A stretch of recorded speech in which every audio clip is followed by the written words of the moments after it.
See. Okay, we are live. Sorry, we had a little bit of tech issues, but we are here. I'm Courtney Burnett. I work as an SLPA in the community out here in Santan and Queen Creek. I also work as a master IP coach helping families navigate special education. And my friend and client's mom, Melissa, is here. And she's been gracious enough to talk to us about her daughter's journey through starting and using alternative communication. So why don't you introduce yourself and tell us a little bit about your daughter, and then we'll jump into some of the questions. So my name is Melissa. My daughter is Quinn. She is 6, turning 7. Goodness, next month already. Makes me so sad. They grow up so fast. So let's see. She was diagnosed with autism around the age of 3. And I actually have 2 daughters who are diagnosed with autism. One is older than her. So it was we were kind of familiar with the process. So once we got that diagnosis, we kind of dove right into planning services and, getting all that stuff set up with DDD. And started her right away with speech and OT. And that's kind of it. She was in the preschool system, also getting speech and OT services there.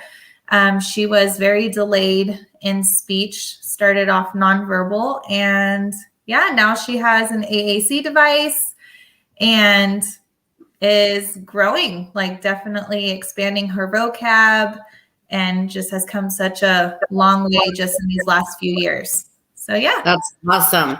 So I know that I brought up using AAC and I thought she would be a good candidate for it. Is that something that other interventionists had talked to you about, or was I the first speech therapist to kind of bring it up? Yeah, you were the first one to bring it up for sure. She did start in the preschool program at our homeschool, like our homeschool district, that did specialize with SPED kids. It was a SPED program there. She had an amazing teacher there, and they started her off with the PECS. I believe it's like the PECS program, the picture program.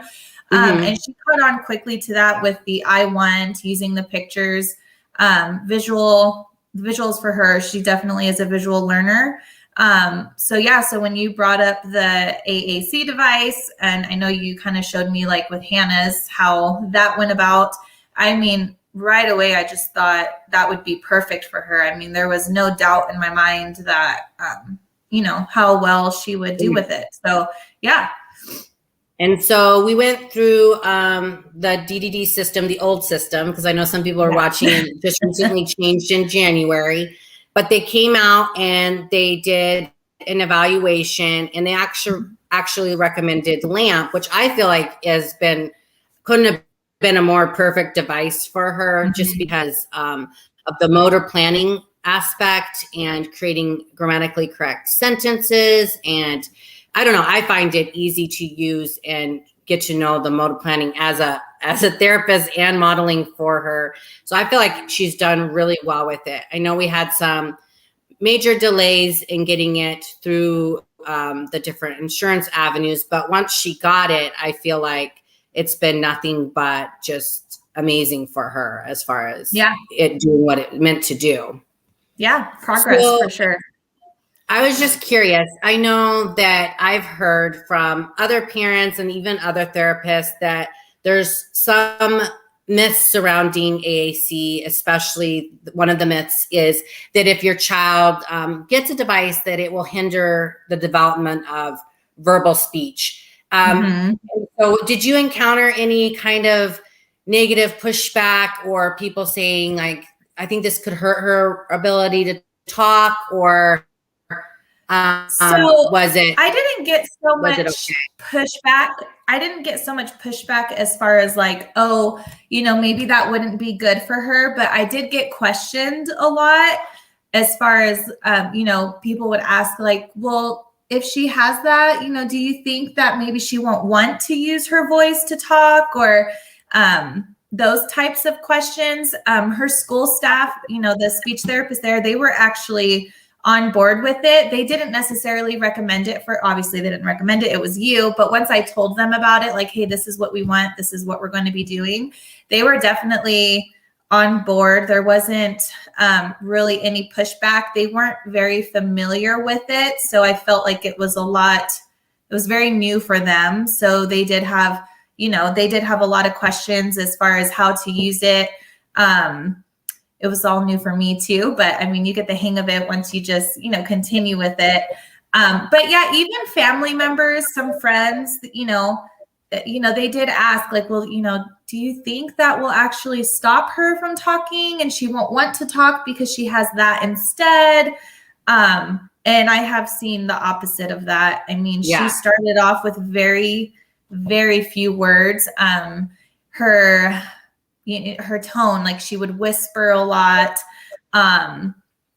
And there was a lot of behaviors, she wasn't able to communicate. So, of course, if you're not able to communicate and no one's understanding what you're wanting, what your needs are, she would get super upset and, sometimes throw things or throw herself to the ground. Different behaviors would arise from the lack of communication. So our goal has always been communication for her. And no matter what outlet she has to use, communication is all I ever cared about. So whether that be with pictures or AAC, no matter what type of tech, assistive technology, whatever it is, I just wanted her to be able to communicate. And ever since using AAC, I mean, her utterance has expanded extremely. It's spontaneous, very little prompting we have to use.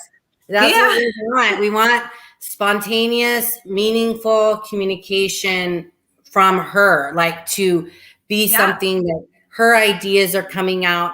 Oh, I just thought about this. It's not something we talked about as we were getting ready to go live, but tell about the story where she wanted a TV show, but she knew the exact things. Oh, yes.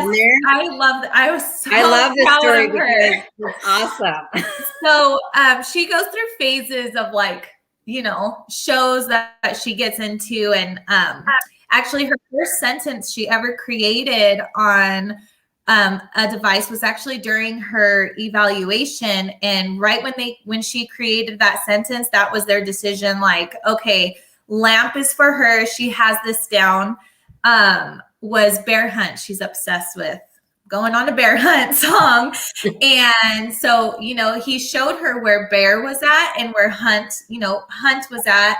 And I mean, you show her one time and that's it. She remembers, knows how to get there. And so she modeled that, he modeled it for her one time. And so she requested it right after him. I want bear hunt, please. I mean, like full on sentence. And we were like, okay, this is perfect. Lamp is for her. But just recently, it had to be, I don't know, a few weeks ago. Yeah, it was very recent. She's now into bubble guppies. And she wanted to request it. She wanted to watch bubble guppies. So she went onto her device, I want to watch. And well, obviously bubble guppies was not in her device. I had added bubble. We created a sensory page for her. And so I had added bubbles on there. And so she went to bubble, and guppy is not a word, not in her device. So rather than picking guppy, she went to her animal page and picked puppy. So she requested, I want bubble puppies, knowing that, I would catch on. Obviously that she's really requesting was bubble guppies. So yeah, just goes to show that, her thought process of the rhyming words and the proximity of puppy and guppy was there. And she was able to put that all together. And so quickly too, it was just natural. It wasn't like she was struggling and, getting frustrated of how am I going to, put guppy in there. I mean, she just her thought process was so quick and just went right to puppy. It was amazing. Yeah, that was awesome. And the other thing that we did, you and I especially, is we taught her about the word find feature. And then we started introducing and sounding out or word matching, and she would type it in there. So the other thing that she's extremely good at is if she doesn't know where it is, which is not very often anymore, she'll go to word find and she'll do spell to find and get it close. And then sometimes if there's not something on there, she'll actually bring you the device and indicate like, I need this on here. And then we'll go through and try to figure out like the best place to put it or show her where it is. Sometimes it's a matter of, not adding the ing and different things to find the word. So that's the other thing I wanted to touch on before we hop off is her explosion in literacy. And that's something that is kind of, I don't know that it's not new, but it's definitely being discussed more at like my conferences I go to, and really pushing for making sure that literacy is being taught to kids using AAC devices and the literacy component. I've seen her spelling, her sight words explode since having access to the device, and seeing her be able to learn how to spell and find the words and word match and stuff on like that from books. I've seen her reading improve since having her communication device. So I was just wondering if you could speak a little bit to that. And then I wanted to touch on taking it to school and how that's working with her school district. Yeah, I think especially with Quinn, exposure and modeling is so important. I don't know how we expect any kiddos to really catch on or learn if they're not being exposed to material. So with her device, especially, during therapy sessions, or if we're reading books and she catches onto a word and she realizes, hey, I don't think I have that on my device. Let me search it. So she's really being exposed to the letters, word formation, all of that. And she'll go to the word finder where you can type in, like for example, dog, you can type in dog, and if it's there, it'll show you the motor planning to get to that word, and it'll highlight each word for you. There was even a time where I felt she knows where most of the words are on that device. She's caught on to it so quickly, but she really was interested in spelling. Like, she wanted to learn how to spell the words.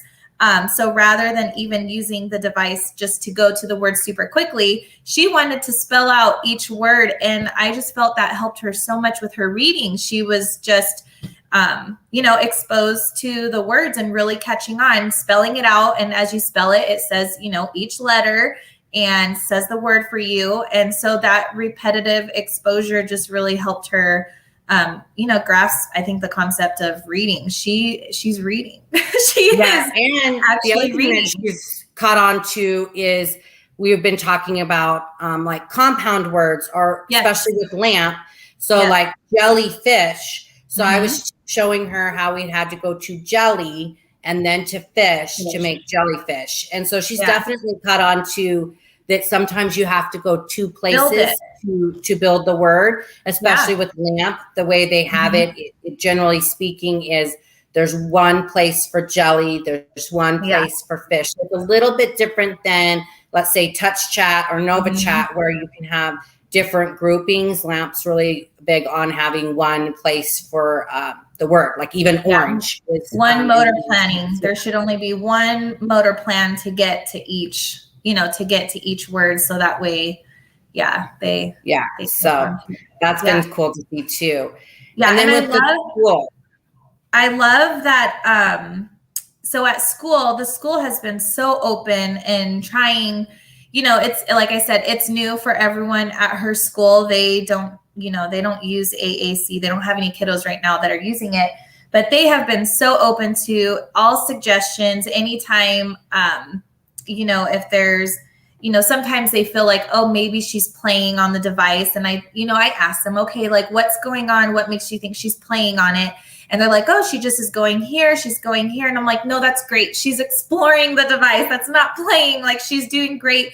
Allow her to explore it. And they go along with it. And then they just model for her constantly too. Even not just like ELA, they include math. So there's a numbers page and they'll incorporate, the numbers with it, and just they're doing really good as far as modeling. And in her resource class, her SPED class, they do, oh my gosh, I don't even know exactly what the name of it, but it's like little pocket books. It's like little short stories, and it'll have a core word that's like repeated right through like each page. And they say she loves to go through her device and find the words that are in these little short stories.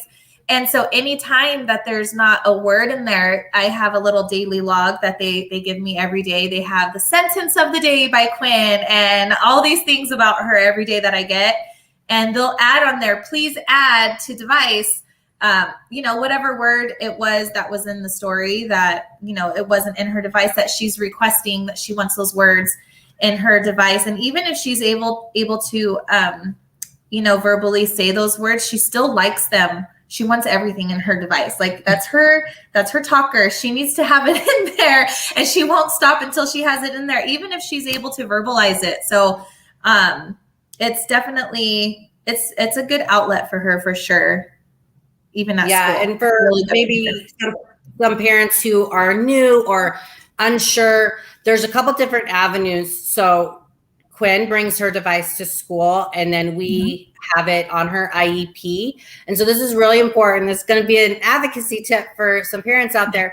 You can provide the device, but you should also have it in the document that the team agrees that the child needs it, that this is something they need to access their education, so that if and when, because we all know it's tech, it's gonna eventually at some time need a repair or glitch out.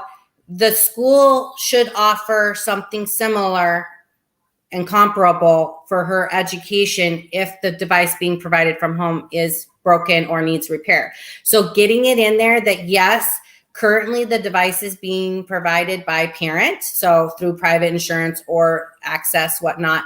It's coming to school by the student. So you want that in there, but then you want it in there that the team agrees that they need it, and there's a spot for additional training.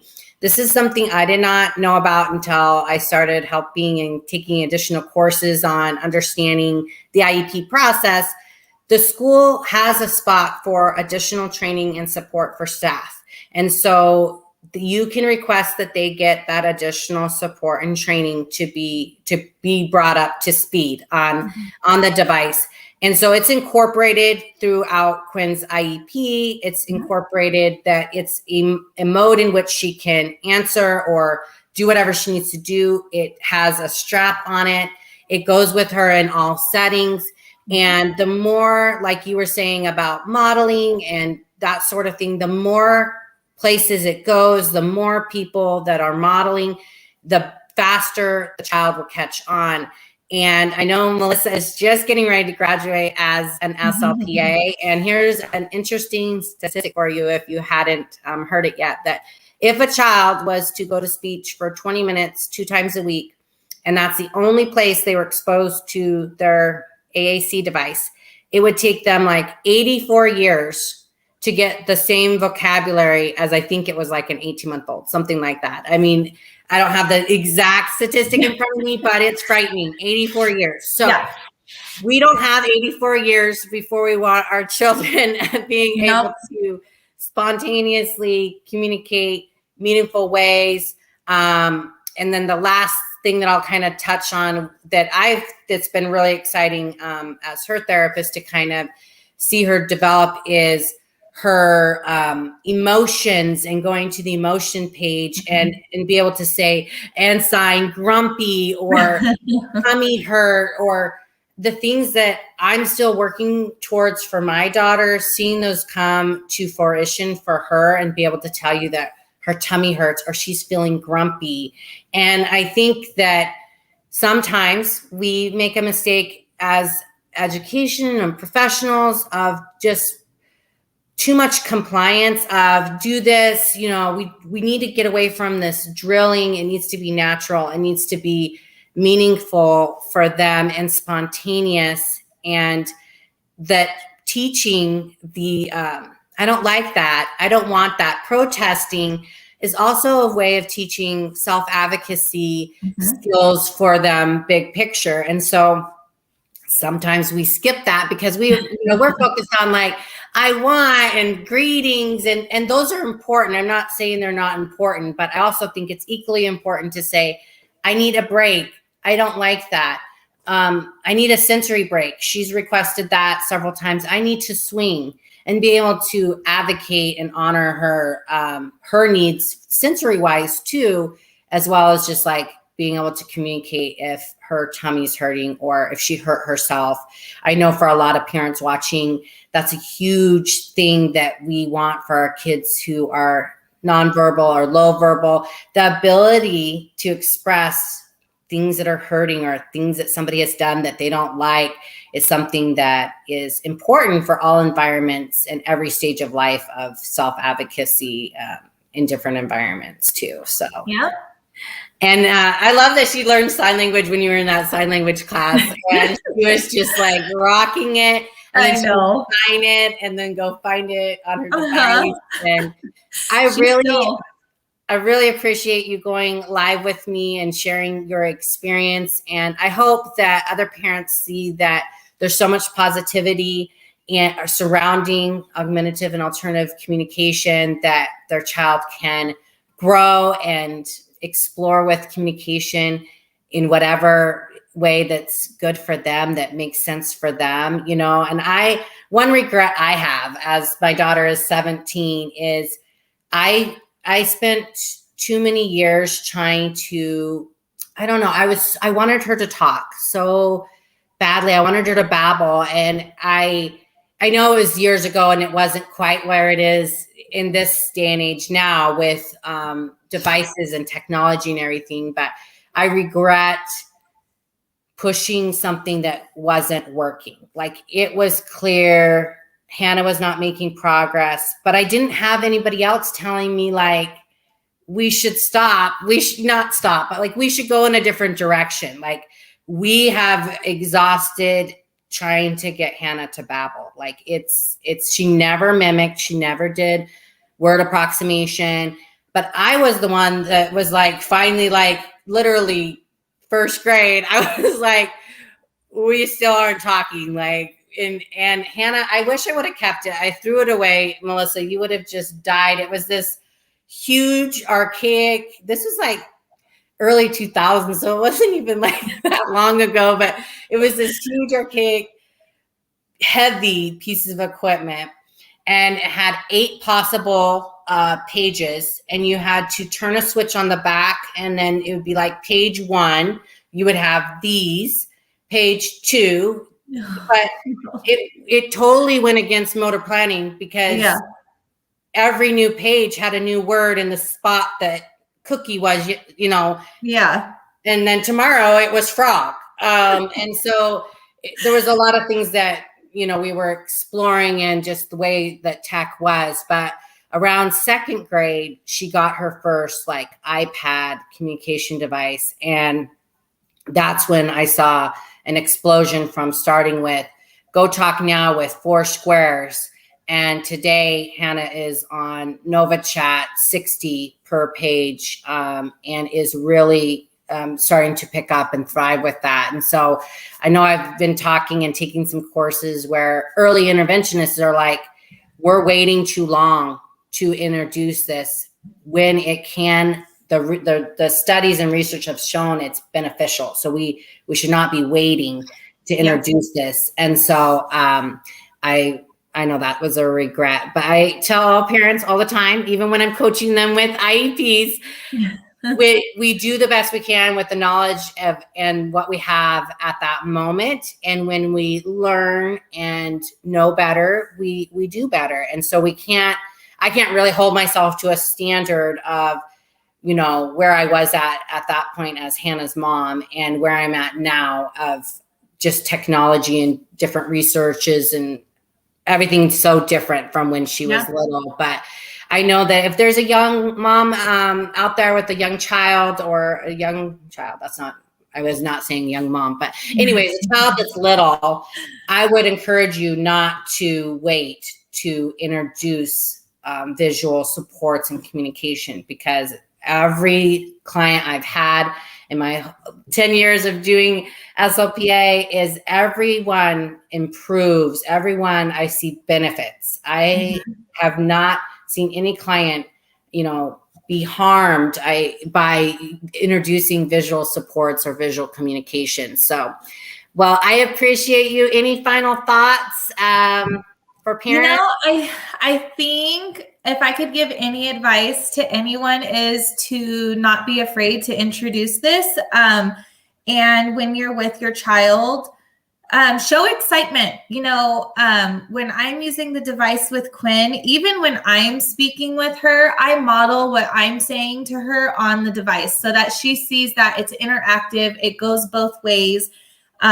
just so that it keeps her, motivated to use it back and forth with me. Just to show that encouragement, stay positive, show it as a positive thing that it's her way, their way of communication. So I think just try to keep in mind that your ultimate goal is communication, letting them to be able to communicate to the world. And whether that ends up being 100% AAC or like Quinn, she picks and chooses when she wants to vocalize or if she wants to use her device. And, I'm just so thankful that she's starting to communicate. That is our ultimate goal. So it's a positive thing. It's a great thing. And just don't be afraid. Try to steer clear of the negativity surrounded around it, because I have not seen any of that at all whatsoever. She's vocalizing so much more because of the modeling on that device. So use it constantly, model for them. A lot of times I don't even force Quinn to use it. I don't do a lot of the hand over hand. I just model it for her. And then she picks up on it whenever she's ready to use the device herself. So it's not something that you have to constantly hand over hand and have them push every single button. It's just modeling. And she's caught on so quickly because of that, because we constantly, oh, Quinn, how are you feeling? You could say, you know what, I'm feeling sad. And now she's caught on, like, I feel sad or I feel silly. And, she'll find silly, so it's just that modeling. I think a lot of people get scared in the fact that, I have to constantly hand over hand and make them push each button. And it's not, that's not, at least my experience, and I'm working with kiddos now too who use devices, and that's not the case. So just that is an old school kind of practice that I know, like that is an example of know better, do better. So in the beginning, and even years ago, it was being promoted like hand over hand. And now we're realizing, no, we shouldn't be doing that by modeling it. And like you were saying, hypothesizing, like, it looks like you are sad. Are you sad? Are you feeling frustrated? And modeling those feelings and vocabulary words for her so that she can start kind of evaluating herself a little bit. Like, I really truly feel like she truly understands frustrated, mad, sad, silly. And I'll even say, are you being silly? And she'd be like, yes, I'm being silly. And so definitely the modeling piece is what is being standard practice now, is the best thing you can do. And that's why, and Quinn's in gen ed. And so I think that's also something that I think it's important to talk about. Every placement is individualized for the child, and my daughter's in self-contained, and I feel like that's the right placement for her. But we really push for that for Quinn to be in general ed, because she had the academic skills to be in gen ed. And sometimes I see kids with who have autism, who are low verbal and nonverbal, sometimes being placed in self-contained classes when really Quinn has a para support and she takes her device with her. She has resource and she's in gen ed most of her day. So it's also exposing gen ed students to AAC and communication and all of that good stuff too, which is a huge thing that I think is so important, is to have more general education students be exposed and realize that you can talk to somebody in a wheelchair, and you can talk to somebody using a communication device. I mean, we were sitting back, this is before the pandemic, but we're sitting at Costco and Hannah had a device and we were talking about eating a hot dog. And this little boy like lit up like the 4th of July. And he's like, is that a robot? Like, he was like, what is that? Is she talking with a robot? And his dad was like mortified, right? He was like, oh my gosh. I was like, no. Let's explore this. And so I was like, actually, it's a communication and it's on her iPad. And I explained it. And he's like, Dad, I wish I had a communication device. I was like, that's the kind of excitement that I always say, that when more students grow up and they're doing different jobs out in our community, I want them to think of, where are we going to put the ramp, or how can we do universal design? Because do you remember that cool student Hannah in our high school? Like that's how, I won't go off on that tangent, but that's how I believe we're going to change the core value system of community planning and different things, is having more students exposed and have the acceptance of all different students, all different learning styles, and be able to take that out into the workforce and really up our, United States workforce with more diversity, and having people there that deserve to have a seat at the table and be a part of the planning that are often not consulted for different things. So I really appreciate you joining me and giving me your time today and sharing with parents. If you guys have questions, leave them in the comments below. We are using StreamYard. So if you don't give StreamYard permission, it will just say Facebook user. So if you have a question, reach out. I do have an AAC checklist to help parents get started, as well as a IEP checklist. So if you want that, just let me know. And thanks again, Melissa. All right. See ya. Thank you.